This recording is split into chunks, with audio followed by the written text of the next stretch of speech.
ঘুমোতে যাবা আয়াতুল কুরসি পড়বা। যদি পড়ো আল্লাহর পক্ষ থেকে আপনার সিকিউরিটির জন্য আল্লাহ একটা স্পেশাল ফেরেশতা নিয়োগ দেয়।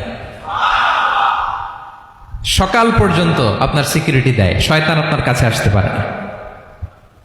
ফজরের পরে পড়লে মাগরিব পর্যন্ত সিকিউরিটি, প্রোটেকশন ফ্রম আল্লাহ। মাগরিবের পরে পড়লে ফজর পর্যন্ত প্রোটেকশন ফ্রম আল্লাহ। তাহলে this Ayatul Kursi should be our ওয়াজিফা, ডেইলি ওয়াজিফা at every morning and every evening for every Muslim. ঠিক কিনা বলেন? প্রত্যেক মুসলিমের স্পেশাল ওয়াজিফা হবে আয়াতুল কুরসি। ফরজ নামাজের সালাম ফিরানোর পরে আস্তাগফিরুল্লাহ আস্তাগফিরুল্লাহ আস্তাগফিরুল্লাহ 3 বার, সুবহানাল্লাহ 33 বার, আলহামদুলিল্লাহ 33 বার, আল্লাহু আকবার 33 বার, লা ইলাহা ইল্লাল্লাহু ওয়াহদাহু লা শারীকা লাহু, এগুলো পড়ার পরে আমরা আয়াতুল কুরসি পড়ব। তাহলে জান্নাতে ঢোকার এন্ট্রি আমার কেউ ঠেকাতে পারবে? তাহলে পড়বেন সবাই আয়াতুল কুরসি। ঘুমোতে যাবা আয়াতুল কুরসি পড়বা। যদি পড়ো আল্লাহর পক্ষ থেকে আপনার সিকিউরিটির জন্য আল্লাহ একটা স্পেশাল ফেরেশতা নিয়োগ দেয়।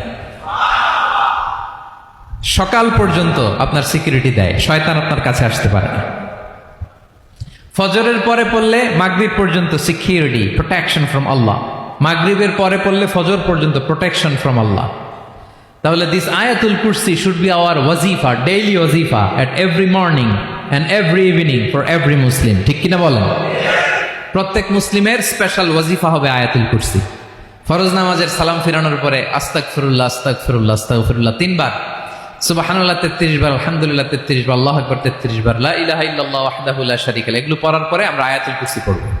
তাহলে জান্নাতে ঢোকার এন্ট্রি আমার কেউ ঠেকাতে পারবে? তাহলে পড়বেন সবাই আয়াতুল কুরসি।